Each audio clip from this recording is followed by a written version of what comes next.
నరేంద్ర మోడీ ఆయనకు నజరానా ఢిల్లీలో 1/2 ఎకరం ఇచ్చిండు. ఇప్పుడు మళ్ళీ గండిపేట దగ్గర 11 ఎకరాలు తీసుకున్నాడు. 600 కోట్ల రూపాయలు ఉండేది 37 కోట్లకో 40 కోట్లకో ఇచ్చిండు.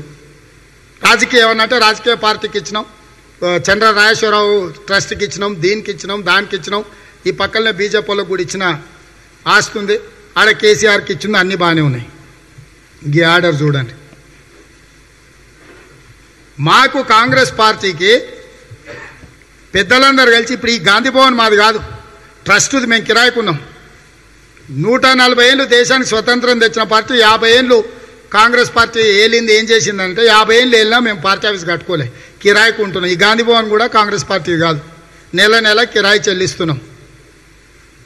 లేక లేక భీమరావు వాడ ఈ పక్కనే 5100 గజాలు పార్టీ ఆఫీస్ కట్టుకోనికే 2004 తర్వాత రాజశేఖర రెడ్డి గారు ముఖ్యమంత్రి అయినాక మాకు కేటాయించింది.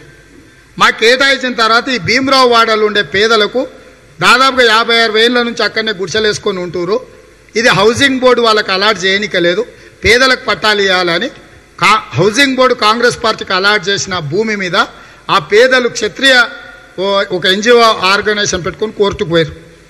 ప్రభుత్వం సరిగ్గా వాదించకపోవడం వల్ల హైకోర్టులో ఓడిపోతే సుప్రీంకోర్టుకు పోయారు. సుప్రీంకోర్టులో వాదించి హౌసింగ్ బోర్డు మా పార్టీ కార్యాలయానికి చెందాల్సిన 5100 గజాల భూమిని కేసు ఉపసంహరించుకున్నాడు కేసీఆర్. కాంగ్రెస్కు కార్యాలయం అక్కర్లేదు, మేము కేసు వాపసు తీసుకుంటున్నాం, మేము వాదించమని సుప్రీంకోర్టులో 2016లో మా పార్టీ కోసం అక్కడ శిలాఫలకం వేసిండ్రు. షబీర్ అలీ గారు చెప్పాలి, శిలాఫలకం నేను ఇప్పుడు వచ్చినప్పుడు ఇట్లా చూసుకుంటూ వచ్చిన. ఈ రోజుకి కాంగ్రెస్ పార్టీకి రాష్ట్ర కార్యాలయము లేదు, స్థల కేటాయింపు జరగలేదు.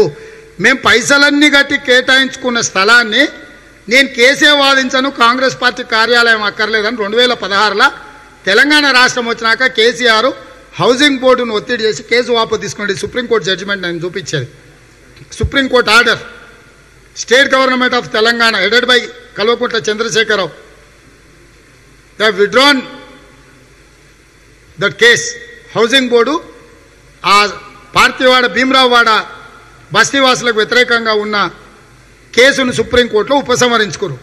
మాకేం అభ్యంతరం లేదు, మేము డబ్బులు కట్టి తీసుకున్నాం. ఆ భూమి పేదలకు పట్టాలు ఇవ్వమంటే ఇయని, భీమరావు వాడ పేదలకు న్యాయం చేస్తామంటే మేమేమంటలేం. నేను ఇప్పుడు అడుగుతున్నా, మాకు ప్రత్యామ్నాయంగా మాకు కార్యాలయానికి ల్యాండ్ ఇవ్వవా కేసీఆర్? కనీసం రాజకీయ విజ్ఞత నీకు లేదా? గాడిదలను కాస్తున్నావా నువ్వు? రాష్ట్ర ముఖ్యమంత్రిగా రాష్ట్రాన్ని వెళ్తున్నావా? గాడిదలను కాస్తున్నావా? మా పార్టీ కార్యాలయానికి నీకు ఎకరంపై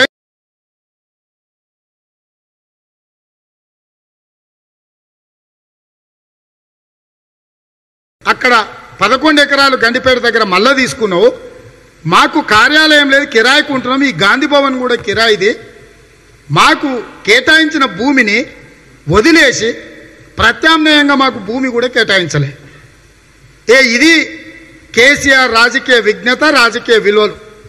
రాజకీయాలు అన్నాక విజ్ఞతతో ఉండాలి, విలువలతో కూడుకున్న నిర్ణయాలు చేయాలని కేసీఆర్ ఊకదంపుడు ఉపన్యాసాలు చెప్తుంటాడు. అందుకే నేను ఈ వేదిక నుంచి పెద్దలందరినీ ఎందుకు పత్రికా సమావేశంలో కూర్చున్నామంటే, ఇన్ఛార్జ్ మినిస్టర్గా వారు, సిటీగా వీరు, పీసీసీ నడిపిన పెద్దలు, హుడా చైర్మన్గా పనిచేసిన వాళ్ళందరూ ఇక్కడ ఉన్నాం. మా 5100 గజాలు మేం ప్రభుత్వానికి పైసలు కట్టినాం. నువ్వు సుప్రీంకోర్టులో కేసు వాపసు తీసుకున్నావు. మా భూమి మాకు కేటాయించు, మా పార్టీ కార్యాలయానికి. ఎంతకాలం కాంగ్రెస్ పార్టీ కిరాయి బిల్డింగ్లు ఉంటుంది? కాంగ్రెస్ పార్టీ నిజంగానే చేసుకుని ఉంటే, కాంగ్రెస్ పార్టీ ఏదో తప్పులు చేసిందని చాలామంది మాట్లాడుతుంటారు కదా, చేసి ఉంటే పార్టీ కార్యాలయానికి అసలు మేము కేటాయించుకోకపోదుమా? కార్యాలయానికి స్థలం లేని ఆర్థికపరమైన ఇబ్బందులు, స్థలం లేక కాంగ్రెస్ పార్టీ కొట్టుమిట్టాడుతుంది. ఇది కాంగ్రెస్ పార్టీ తాజా పరిస్థితి. కాబట్టి నువ్వు 11 ఎకరాలు కేటాయించుకోవడం ఎంత దుర్మార్గమో, మా 5100 గజాల భూమి మా కార్యాలయానికి ఇవ్వకపోవడము అంతకంటే పెద్ద దుర్మార్గం. 1 ఎకరమయా మేము ఆడే మా కేటాయించింది, ఆ 1 ఎకరం కూడా నువ్వు మాకు ఇవ్వవా? ఇక గుండోడు బండోడు అందరూ అడవైన మాటలు మాట్లాడతారు, వీళ్ళు వాళ్ళు కుమ్ముకని. గడ్డి తింటున్నట్టున్నారు వీళ్ళందరూ, వీడు వాడు ఇద్దరు కలిసి. కాబట్టి ప్రభుత్వాన్ని డిమాండ్ చేస్తున్నాం, తక్షణమే మా రాష్ట్ర కార్యాలయానికి ప్రత్యామ్నాయ భూమిని కేటాయించండి. భీమరావు వాడ అక్కడ ఉండే పేదలకు పట్టాలు ఇవ్వండి, మాకు ఎలాంటి అభ్యంతరం లేదు. హౌసింగ్ బోర్డుకు మేము ఆనాడే డబ్బులు కట్టినాము, మా డబ్బులు రాష్ట్ర ప్రభుత్వం దగ్గరనే ఉన్నాయి, హౌసింగ్ బోర్డు డిపార్ట్మెంట్ దగ్గర ఉన్నాయి. తక్షణమే దీనికి భూమి కేటాయించాలి. ఈ భూమి కోసం ప్రత్యామ్నాయంగా అప్లికేషన్ పెట్టుకుంటాం. మా పెద్దల హనుమంతరావు గారి నేతృత్వంలో చీఫ్ సెక్రటరీ గారిని తొందరలోనే కలుస్తాం. మా పైసలు ప్రభుత్వం దగ్గర ఉన్నాయి, 15 ఏళ్ల పైన అయింది మా పైసలు వాళ్ళ దగ్గర ఉండి. మాకు కార్యాలయానికి స్థలం లేదు, మా కార్యాలయ స్థలం కేటాయించాలి. కేసీఆర్ నీకు ఏమాత్రం విజ్ఞత ఉన్నా విశ్వసనీయత ఉన్నా అని చెప్పి కాంగ్రెస్ పార్టీ డిమాండ్ చేస్తుంది.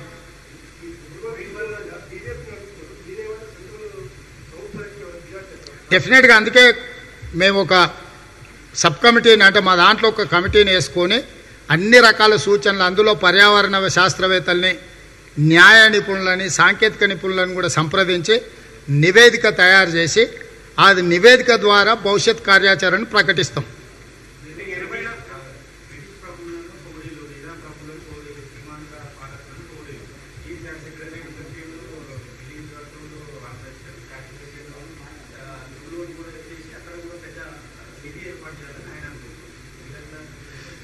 వీళ్ళందరేమో సమాజానికి మేలు చేసిర్రు, వీళ్ళందరూ చేసిన మేలు వల్లనే ఇవాళ మనం పరిపాలన చేయగలుగుతున్నాం. కేసీఆర్ ఏమో వాళ్ళందరూ చేసిన మేలును విధ్వంసం చేసి వ్యక్తిగతమైన ఆస్తులు వనగూర్చుకుంటుండు. నేను అదే చెప్పదలుచుకున్నా.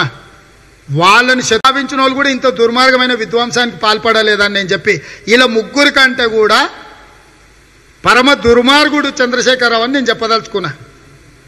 ఈ ముగ్గురు చేయలేని నష్టాన్ని, విధ్వంసాన్ని ఒక్క చంద్రశేఖరరావు కుటుంబమే చేసిన తెలంగాణకు.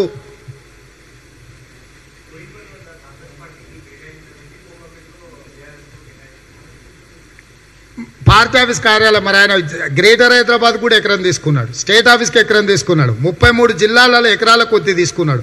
ఇప్పుడు నేను అందుకే అడుగుతున్నా, ఆయన ఏం చదువు చెప్తుండో అది కాంగ్రెస్ పార్టీ కాదు, మహాత్మా గాంధీ గారి ఐడియాలజీ మీద ట్రైనింగ్ సెంటర్. ఎవరైనా రావచ్చు, కేసీఆర్ వచ్చినా కూడా ఆడ కూర్చొని గాంధీ బోధనలు నేర్చుకోవచ్చు. అది పార్టీ కార్యక్రమాలకు కాదు, దీనికి తేడా ఉంది. పార్టీ కార్యక్రమాలకు ఇచ్చింది ఎకరం, ఆ ఎకరం భూమి కేసీఆర్ గుంజుకున్నాడు.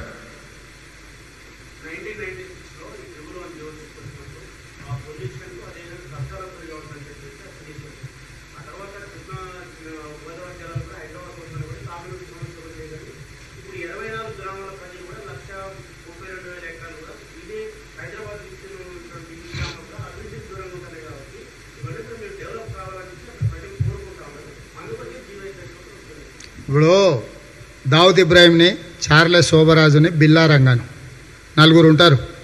ఈ నలుగురిని వాళ్ళు చేసిన నేరాల మీద నువ్వు ఎప్పుడైనా వాళ్ళని అడుగు, వాళ్ళు అద్భుతమైన వాదనని వినిపిస్తారు. ఏమని, ఈ రకంగా వాళ్ళు అట్లా చేయబట్టి అక్కడ కనిపించబట్టి ఇది ఇట్లా జరిగింది, అసలు అందులో మా తప్పేం లేదని. చార్లెస్ శోభరాజు, బిల్లా రంగా, దావుద్ ఇబ్రాహిం నలుగురు కలిసి వాదిస్తే ఎట్లుందో చంద్రశేఖరరావు వాదన నలుగురు = చంద్రశేఖరరావు వాదన లాగా ఉంది. నేను అనేది ఏంటంటే, ఎలక్షన్ మేనిఫెస్టోలో పెట్టిందైనా ఏదైనా సుప్రీంకోర్టు ఆదేశాలకు, ఎన్జిటి ఆదేశాలకు అనుగుణంగా దాని మీద చర్యలు తీసుకోవాలి. చర్యలు తీసుకోవాలనుకున్నప్పుడు నువ్వు చేపట్టడానికి చేసిన ఆలోచనను, కార్యాచరణను ఒక మాస్టర్ ప్లాన్ ద్వారా బహిరంగపరిచి పబ్లిక్ హియరింగ్ పాల్పడాలి అంటున్నా. ప్రజాభిప్రాయ సేకరణ చేసిన తర్వాత దీన్ని తొలగించాలి. ఎందుకంటే ఇందులో పర్యావరణం కూడుకోనుంది. పైన కొన్ని లక్షల ఎకరాల అడవిలో కురిసిన వర్షము, ఆ నీళ్లు మన నగరం మీదకి వస్తున్నాయి. వాటిని నియంత్రించడానికి ఇవన్నీ చర్యలు తీసుకున్నారు. ఇవాళ ఈ ఏరియా మొత్తం కాంక్రీట్ అయిపోయిన తర్వాత అక్కడ నీళ్లు నిల్వవు, నీళ్లు కిందికి వస్తాయి. నీళ్ళు కిందికి వస్తే నగరం మీదకి వస్తాయి, నగరం మునుగుద్ది.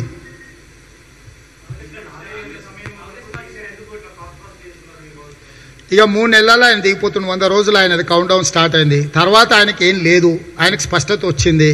అందుకే ఎంత వీలైన కాడికి దొంగోడికి చెప్పే లాభం అన్నట్టుగా ఏది దొరికితే అది మడిసి సూట్ కేసులో పెట్టుకొని పోతున్నాడు. దేశం విడిచి పారిపోతారు చివరికి.